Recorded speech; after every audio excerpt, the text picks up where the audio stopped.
রমাদানের শুরু সেকেন্ডটা থেকে শুরু করে আমি যেন ইবাদতের মধ্যে আমার কেটে যায়।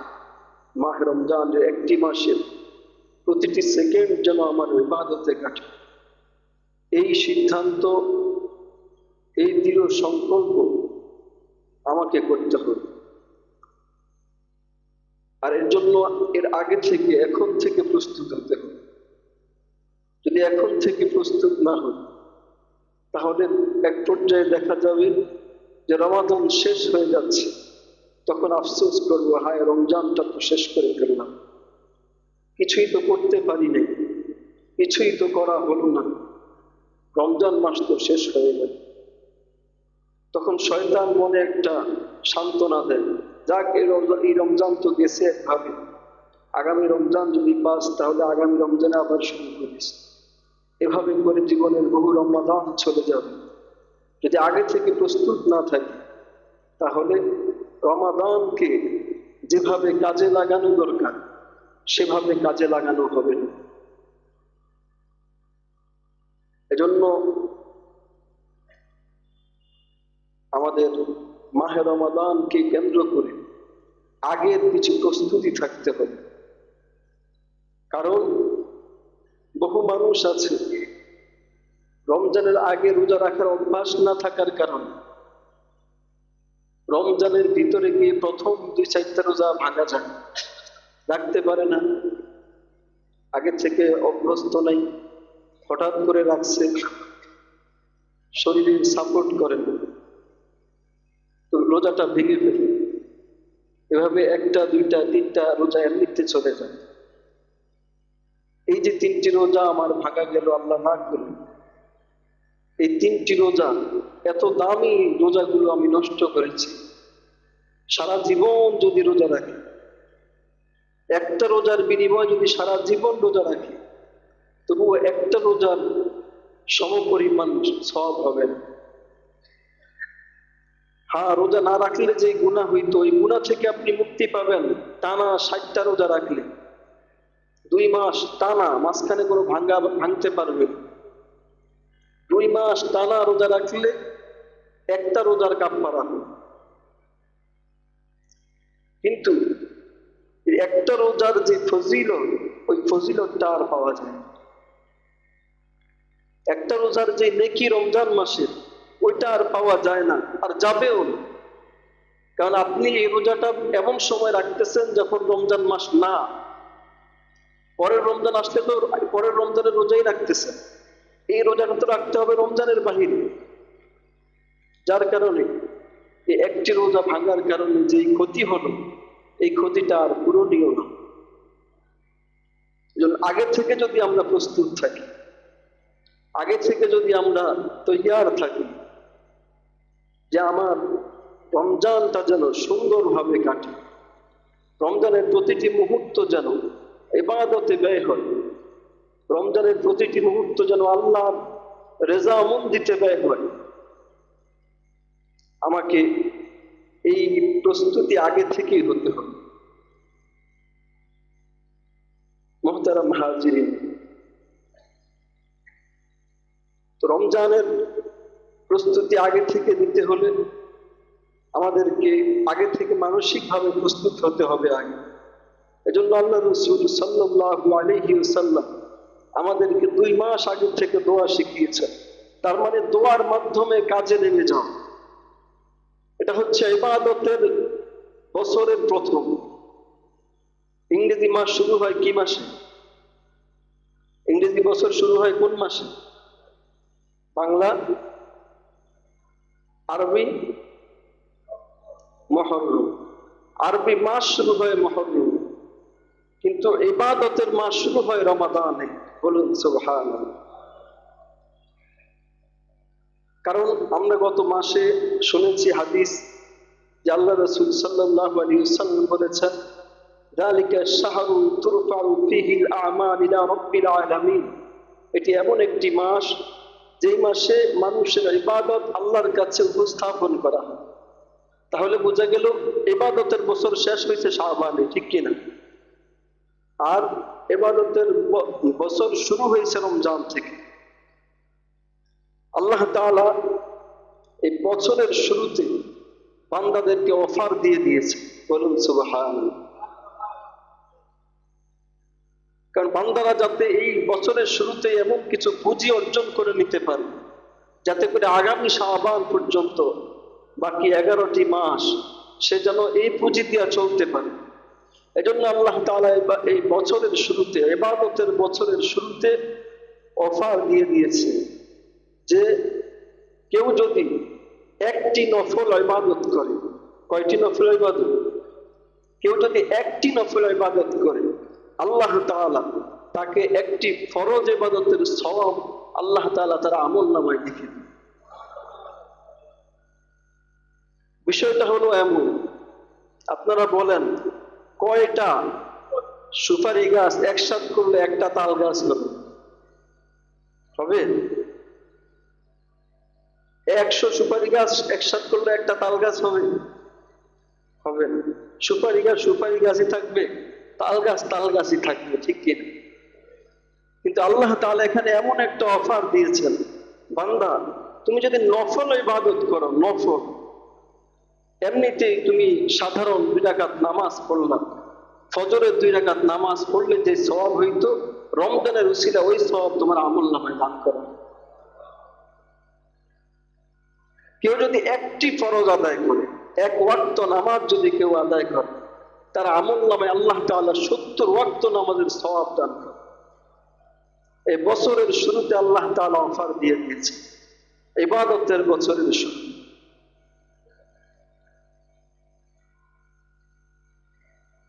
এজন্য এর কদর বুঝেছেন সালাফে সালেহীন, আমাদের পূর্বসূরি উলামায়ে কেরাম, বুজুর্গানে দ্বীন। তাদের ইতিহাস দেখুন, রমজান আসলে তারা এই রমজানকে কেমন মূল্যায়ন করত, কেমন গুরুত্ব দিতেন। দুনিয়ার সকল কাজ থেকে তারা আলাদা হয়ে আল্লাহর ইবাদতে মগ্ন হয়ে যেত। সুবহানাল্লাহ বলবেন না? দুনিয়ার সব কাজ ছেড়ে দিত, এমনকি নিজের পেশা যেটা সেটাও ছেড়ে দিত। শাইখুল হাদিস আল্লামা জাকারিয়া রাহমাতুল্লাহি আলাইহি যে ফাজাইলে আমল লিখেছেন তবলিগে নিসাবি, জগৎ বিখ্যাত মুহাদ্দিস, জগৎ বিখ্যাত শাইখুল হাদিস আল্লামা জাকারিয়া রাহমাতুল্লাহি আলাইহি, ওনার জীবনীতে পাওয়া যায় রমজান আসলে ওনাকে আর খুঁজেই পাওয়া যাইত না। কই গেছে? হাদিসের দরস, তাদরিস, ক্লাস বন্ধ করে দিয়ে কোথায় চলে যেত, কেউ খুঁজেই পেত।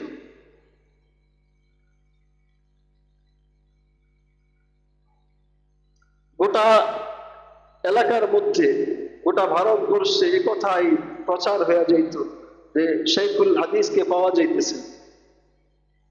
নির্জনে গিয়ে আল্লাহর ইবাদত করতে। কেন? এমনিতে হাদিস পড়ানো এটা ইবাদত না? কি বলেন? হাদিস পড়ানো ইবাদত কিনা?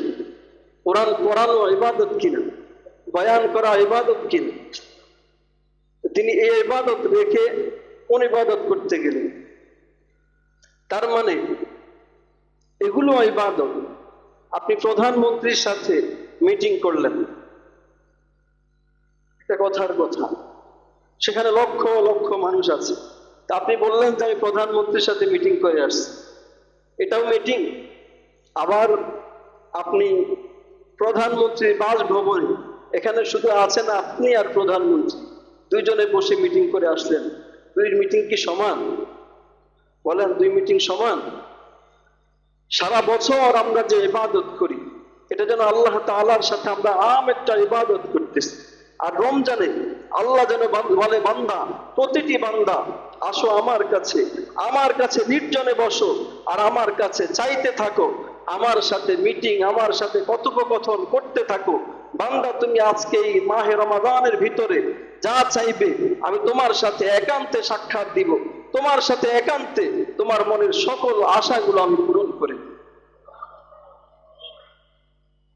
এজন্য সব বন্ধ করে দরস ও তাদরিস, বয়ান, ওয়াজ, নসিহত, ইসলাহের কাজ, তাসকিয়ার কাজ সব ছেড়ে দিয়ে নির্জনে গিয়ে আল্লাহর সাথে ধ্যানে মগ্ন হয়ে যেতেন, আল্লাহর ইবাদতে মগ্ন হয়ে যেতেন।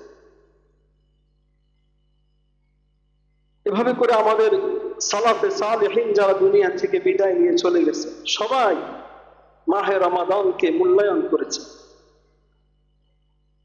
কারণ মাহে রমাদান নেকি অর্জন করার এক সুবর্ণ সুযোগ। মাহে রমাদানে আল্লাহর নৈকট্য হাসিল করার এক সুবর্ণ সুযোগ, আল্লাহর কাছে দামি হওয়ার এক সুবর্ণ সুযোগ হচ্ছে মাহে রমাদান। এই এক মাস ইবাদত করে বান্দা আল্লাহর অনেক নৈকট্য হাসিল করে ফেলে, আল্লাহ অনেক কাছাকাছি হয়ে যায় আর আল্লাহর কাছে অনেক দামি হয়ে যায়। মানুষকে আল্লাহ তাআলা সৃষ্টি করেছেন আল্লাহর গোলামির জন্য। বলুন কিসের জন্য? আল্লাহর গোলামির জন্য, আল্লাহর ইবাদতের জন্য। বান্দা যখন আল্লাহর গোলামি করে তখন আল্লাহ তাআলা আল্লাহর রহমত দিয়ে বান্দাকে বেষ্টন করে নেয়। বান্দাকে আল্লাহ তাআলা তার রহমত দিয়ে বেষ্টন করে নেয় যে বান্দা আসো আমার রহমতের ভিতরে আসো, আমার গণ্ডির ভিতরে আসো, আমার আয়ত্তের ভিতরে আসো। আর কোন বান্দা যখন, কোন গোলাম যখন তার মালিকের গণ্ডির ভিতরে থাকে তার কোনো ভয় থাকে না, ঠিক কিনা বলেন? আল্লাহ তাআলা তার গোলামকে তার গণ্ডির ভিতরে নিয়ে আনে। বান্দা তোর যত ভয় সব ভয় কেটে গেছে, বান্দা তোর কোনো ভয় নাই, কোনো পেরেশানি নাই, তুই আমার গণ্ডির ভিতরে আসিস। এই বান্দা কুল কায়নাতের কাছে দামি হয়ে যায়, দামি মাখলুক হয়ে যায়। আর বান্দা যখন আল্লাহর ইবাদত ছেড়ে দেয়, আল্লাহর ইবাদত থেকে গাফেল হয়ে যায়, তখন আল্লাহ তাআলা বান্দাকে রহমতের বেষ্টনী থেকে বের করে দেয়। আর রহমতের বেষ্টনী থেকে বের করলে মশা মাছির যেমন দাম নাই, ওই বান্দারও আল্লাহর কাছে এমন কোনো দাম থাকে না। 1,00,000 মশার মাছি যদি মেরে কেউ ফেলে দেয়, কারো একটু মায়া দয়া লাগবে? যে বান্দা আল্লাহর রহমতের ভিতরে নাই ওই বান্দারও আল্লাহর কাছে কোনো দাম নাই। এমন হাজারো লাখো বান্দা যদি মরে স্তূপ করে থাকে আল্লাহর কোনো পরোয়া নেই। কিন্তু বান্দা যদি আল্লাহর গোলাম হয়, বান্দা যদি আল্লাহর ইবাদত করে, আল্লাহ তাআলার গোলামি করে আল্লাহর রহমতের বেষ্টনীর ভিতরে আসতে পারে, আল্লাহর আয়ত্তে আসতে পারে, তখন আল্লাহ তাআলার ঘোষণা, মান আদা লি ওয়ালিয়ান ফাকাদ আযানতুহু বিল হারব। যে ব্যক্তি আমার কোন ওলির সাথে বেয়াদবি করলো, যে ব্যক্তি আমার কোন ওলির সাথে দুশমনি করলো, শত্রুতা করলো, সে যেন আমি আল্লাহর সাথে যুদ্ধ ঘোষণা করি। এখন বান্দা এত দামি যে তার দিকে কেউ কানা চোখে তাকাইলেও আল্লাহ তার অ্যাকশন নিবে। এখন বান্দা এত দামি যে তাকে কেউ কটু কথা বললো এর জবাব তাকে পেতে হবে, এর অ্যাকশন তাকে, রিয়াকশন তাকে পেতে হবে। কারণ এই বান্দা আল্লাহ রহমতের গণ্ডির ভিতরে আছে। আর যদি আল্লাহ রহমত থেকে আল্লাহ কাউকে বের করে দেয়, দূরে সরিয়ে দেয়, তার দাম মশা মাছির চাইতে আরো খারাপ হয়ে যায়। এজন্য মাহে রমাদান আমাদের সামনে। এই মাহে রমাদানে আল্লাহর কাছে দামি হওয়া, নিজের পরকালের জন্য কিছু পুঁজি অর্জন করার এক সুবর্ণ সুযোগ আমাদের সামনে।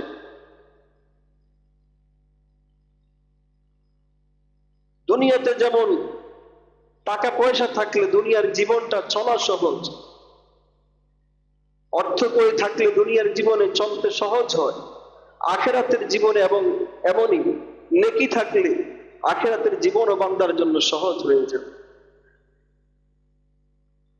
পরকালের জীবন সামনে আমাদের যে মারাত্মক ঘাটিগুলো আছে, এই ঘাটিগুলোতে পার পেতে হলে, এই ঘাটিগুলো সহজ হতে হলে আখিরাতের মুদ্রা নেকি অর্জন করতে হবে। সেই নেকি অর্জন করার সুবর্ণ সুযোগ মাহে রমাদান। যার কাছে যত বেশি টাকা থাকবে, নেকি থাকবে, সে তত বেশি তার ওই পরকাল জীবন তার জন্য তত সহজ হয়ে যায়। মনে করেন আপনি সৌদি আরব গেলেন, প্রচন্ড গরমে আপনার প্রচন্ড তৃষ্ণা লাগলো, পানির পিপাসা, কলিজা ছিঁড়ে যায়, গলা ফেটে যায়, পানির পিপাসা। এখন আপনার কাছে সৌদি আরবের মুদ্রা নাই, প্রত্যেক দেশের তো আলাদা আলাদা কারেন্সি আছে, ঠিক কিনা? আলাদা আলাদা মুদ্রা। বাংলাদেশের যেমন টাকা, সৌদি আরবের এমন রিয়াল আছে না? আপনার কাছে রিয়াল নাই, কিন্তু ডলার আছে। বিশ্ববিখ্যাত মুদ্রা যেটা ডলার, এটা আছে। আপনি দোকানদারকে দিচ্ছেন, ভাই আমাকে একটা বোতল পানি দেন, আমি আপনাকে ডলার দিচ্ছি। দোকানদার বলবে, না আমার ডলার লাগবে না, আমাকে রিয়াল দাও। এখন আপনার কাছে রিয়ালও নাই, আপনার পানি পান করা কঠিন হয়ে গেছে, অথচ আপনার কাছে ডলার আছে, কিন্তু এই ডলার দোকানদাররা নিতে চাচ্ছে না। এই ব্যক্তি যেমন মুসিবতে পড়েছে, তার কাছে ডলার আছে, শুধু রিয়াল নাই এই জন্য। আর যারা নেকি না নিয়ে আল্লাহর কাছে উপস্থিত হবে, যার কাছে নেকি নাই কিন্তু আখিরাতের সফর শুরু করেছে, নেকির খাতা শূন্য, আখিরাতের সফর শুরু হয়ে গেছে, তার পদে পদে বিপদের কোনো শেষ থাকবে না। নেকির খাতা যদি আমাদের কিছুটা জোগাড় করে রাখতে পারি, এটা আমার সম্পদ, এটাই আমার সাথে যাবে, এটাই আমার পরকালের পুঁজি।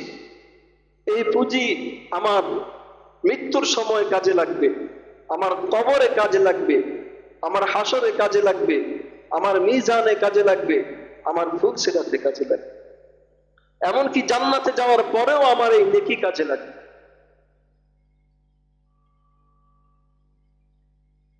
হাসরের ময়দানে যখন আমরা উপস্থিত হব, তখন যাদের নেকি বেশি থাকবে তাদের জন্য আরামের কোনো শেষ থাকবে না। আল্লাহর আরশে আজিমের ছায়া নিচে তার জায়গা হয়ে যাবে।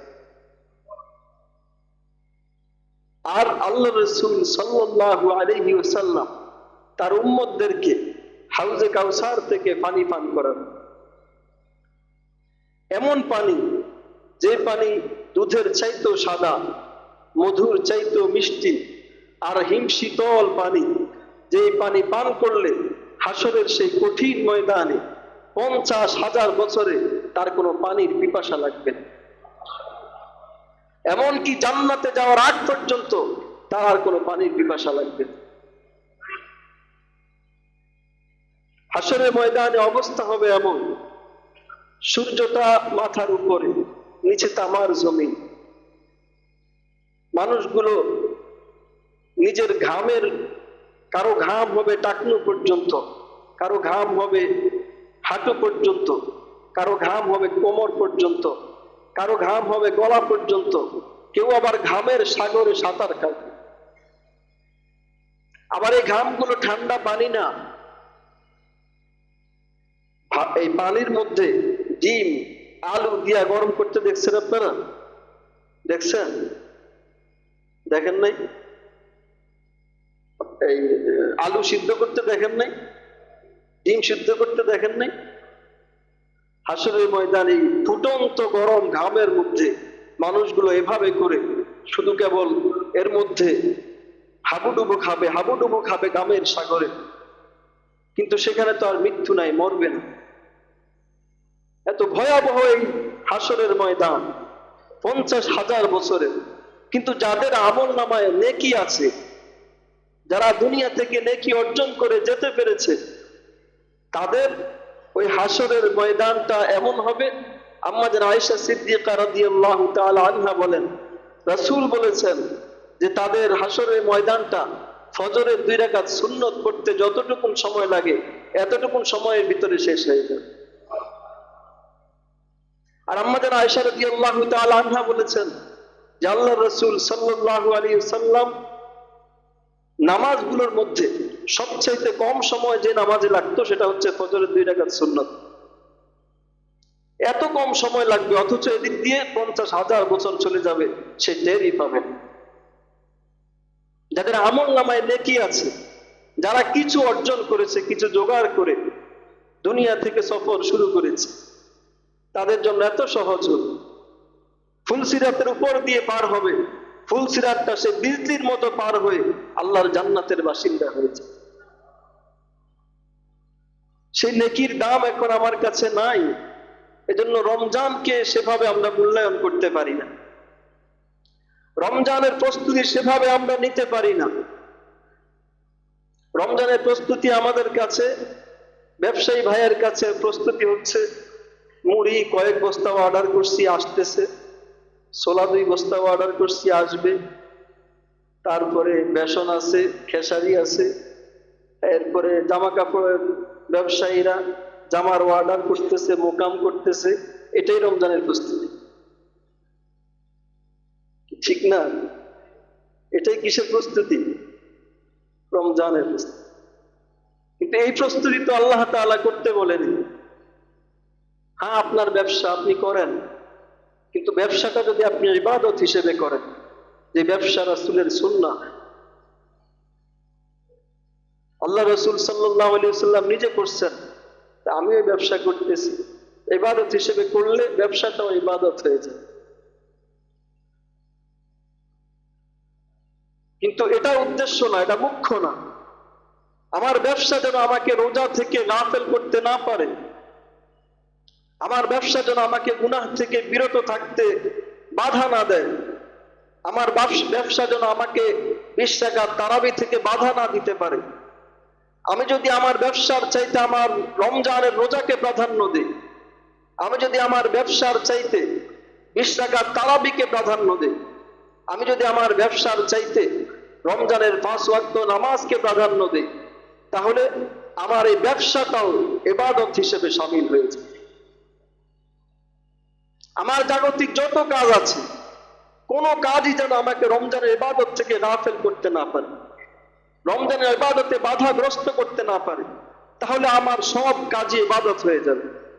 সব কাজ আমরা ইবাদত, হালাল জাগতিক যত কাজ আছে, আপনার জীবিকার জন্য আপনি করতেছেন, ওই সকল কাজ ইবাদত হয়ে যাবে যদি এগুলো আমাকে ইবাদত থেকে দূরে রাখতে না পারে। আর যদি এগুলোর কারণে আমি ইবাদত থেকে গাফেল হয়ে যাই, তাহলে আমার দুনিয়াও গেল, আখিরাতও গেল। এজন্য মাহে রমাদানকে সামনে করে আমরা আমাদের ইবাদতের প্রস্তুতি গ্রহণ করব। এই যে আরো কয়টা দিন আছে, আমরা এই কয়দিন 1-2টা রোজা রাখতে পারি, আবার শেষ দিকে রোজা রাখবো না, এটা খেয়াল রাখবো। শেষ দিকে রোজা না রাখা, আগে 2-3 দিন আগে থেকে রোজা বন্ধ করে দাও। এতে করে আমাদের রোজা রাখার একটা অভ্যাস হবে, যাতে করে রমজানের শুরু থেকে আমাদের আর কষ্ট না হয়, রমজানের শুরুর রোজাগুলো যেন আমাদের ভাঙতে না হয়। এজন্য যারা আগে প্রথম থেকে রোজা রাখতে পারি না, তারা আগে থেকে 2-3টা রোজা রেখে অভ্যাস করব। তারপরে আমরা আল্লাহ তাআলার কাছে দোয়া মুনাজাত করব যে আল্লাহ তাআলা যেন আমাদেরকে, আমাদের হায়াতকে রমজান পর্যন্ত দীর্ঘায়িত করে দেন। মনে মনে সিদ্ধান্ত নিব যে এই রমজান মাস, আল্লাহ রাসূল সাল্লাল্লাহু আলাইহি ওয়াসাল্লাম এমনিতেই দানশীল ছিলেন, কিন্তু রমজান আসলে রাসূল সাল্লাল্লাহু আলাইহি ওয়াসাল্লাম অনবরত দান করতে থাকতেন। বলুন সুবহানাল্লাহ। রমজান উপলক্ষে সিদ্ধান্ত নিব যে আমি এই রমজানে কত টাকা আল্লাহর রাস্তায় দান করব, কত টাকা সাদাকা করব। এটা রমজানের আগে থেকে আমি মানসিকভাবে প্রস্তুত হই যে আমার নিজের জন্য, আমার পরকালের নেকির জন্য, পরকালের নাজাতের জন্য আমি কত টাকা দান করব। রমজান আমি কয় খতম কোরআনে কারীম তেলাওয়াত করব, এই সিদ্ধান্ত এখন থেকে নিতে হবে। কারণ রমজান কোরআনের মাস। আল্লাহ তাআলা বলছেন শাহরু রমাদান আল্লাযী উনজিলা ফীহিল কুরআন, রমজান এমন মাস যেই মাসে আল্লাহ তাআলা কোরআন নাযিল করেছে। তো রমজান মাসটাই হচ্ছে কোরআনের মাস। এজন্য এই রমজানে আমি কোরআনের পিছনে কতটুকু সময় দিতে পারবো, কতটুকু সময় আমি দিব। তারাবির তেলাওয়াতে আমি পুরা রমজান 1 খতম কোরআনে কারীমের তেলাওয়াত শুনবো, আমি পুরা রমজান নিজে 1 খতম কোরআনে কারীম তেলাওয়াত করব। যারা কোরআনে কারীম পড়তে জানি না তারা পড়ার চেষ্টা করব, যারা পারি কিন্তু সহি করে পারি না তারা সহি করার চেষ্টা করব।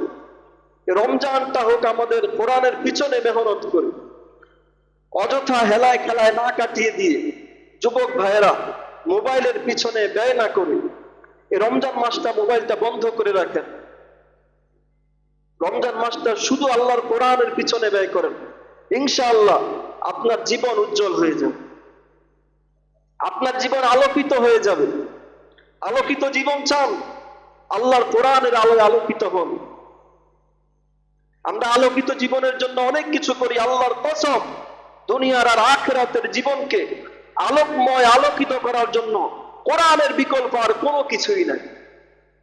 আপনার জীবনকে যদি আপনি আলোকিত করতে চান সত্যিকার অর্থে, তাহলে আল্লাহর কোরআন দিয়ে জীবনকে আলোকিত করুন। রমজান মাস আসতেছে, রমজানে কোরআনে কারীম তেলাওয়াত শিখুন, তেলাওয়াত করুন এবং সিদ্ধান্ত নিন আমি প্রতিদিন কমপক্ষে এক পারা হলো আমি রমজানে তেলাওয়াত করব। রাতে এক পারা তেলাওয়াত শুনবো, দিনের বেলা নিজে এক পারা তেলাওয়াত করব। রমজান শেষে আপনার 2 খতম কোরআনে কারীমের তেলাওয়াত হয়ে যাবে। আর রমজানের উপলক্ষে আপনি বহু গুণ সওয়াব পেয়ে যাবেন। এজন্য রমজানের সময়গুলো যেন আমাদের হেলায় খেলায় অবহেলায় কেটে না যায়, বরঞ্চ আল্লাহর ইবাদতে ব্যয় হয়। এজন্য আমরা সার্বিকভাবে মানসিক শারীরিক প্রস্তুতি গ্রহণ করব। আল্লাহ তাআলা আমাদের সকলকে তৌফিক দান করুন। আমিন। ওয়া আখিরু দাওয়ানা আনিল হামদুলিল্লাহি রাব্বিল আলামিন।